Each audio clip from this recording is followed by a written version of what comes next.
धनी धर्मदास ये होकर तिने अरजिया, धनी धर्मदास ये होकर तिने अरजिया, धनी धर्मदास ये होकर तिने अरजिया, धनी धर्मदास ये होकर तिने अरजिया। गुरु चरण में हो, गुरु चरण में तेरो नाम सुन के बंदा सतगुरु अइल मेहमान है, सतगुरु अइल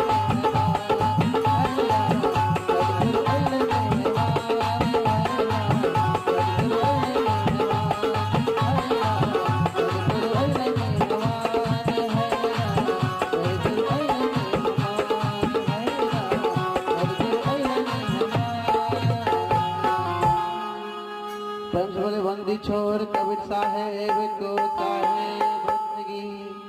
जगत हजूर को